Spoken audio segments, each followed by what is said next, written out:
In 2.5, we're going over transformations.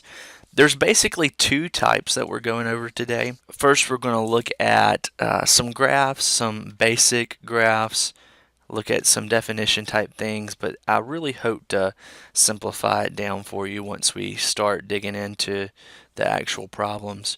But let's look at the graphs first of the 7 basic functions.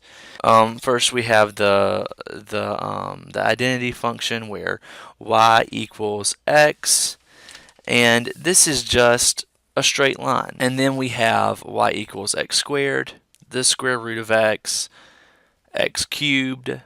We have a cubed root down here, 1 over x, and the absolute value of x. Now, these are just the basic functions, and what we're going to be doing is moving these things around, up and down. We might be reflecting them, we might be moving them left and right, but these are the originals, okay? So just think of them as basic original functions.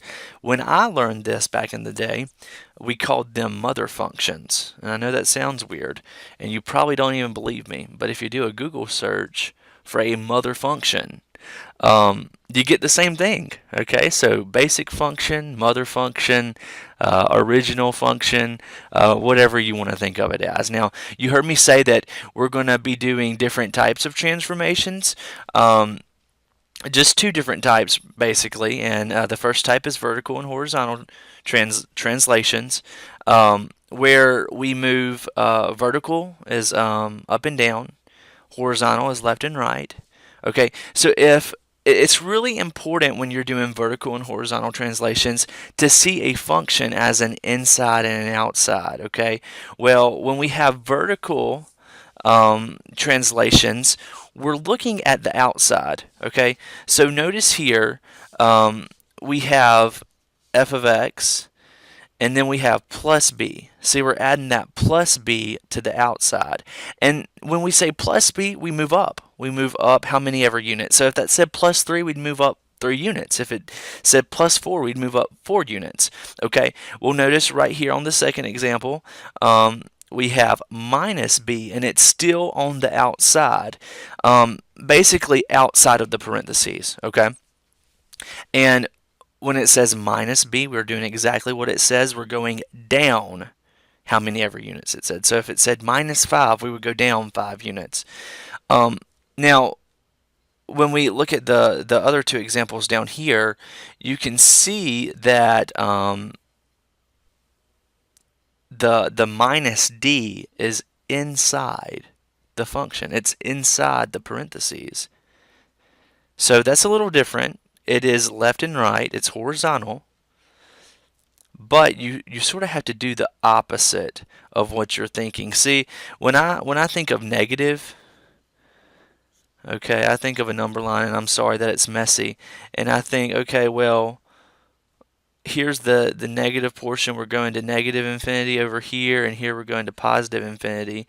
And so my first thought when I see minus d is to go to the left. But no, we go to the right d units. Okay, so if this said f of x minus 4, okay, we would go to the right 4 units. We do the opposite when it's inside the parentheses. Okay, and the same thing down here, we have plus d inside the parentheses, so we do the opposite and we go to the left d unit. So if it said f of x plus 5, we would go to the left 5 units. Okay, and down here we just have some examples of, like right here we have vertical translation on the left, where your original function is the 3x squared, and when you see the original, the mother function being x squared, and when I subtract 3 from it, see, this 3 is on the outside. This minus 3 is on the outside. Because it's on the outside, that means that it is a vertical translation and we do exactly what it says. And that means that we move down 3 units. So they went down 1, 2, 3 units and drew their new graph. And then when you say, okay, plus 2 on the outside, you do exactly what it says and you go up 2 units. So that's what they did here. Okay, on the next graph, it's a horizontal translation because your plus 2 and your minus 2 is on the inside of the parentheses. So that means we're going to do horizontal, and when it's on the inside of the parentheses, we do sort of the opposite of what we're thinking.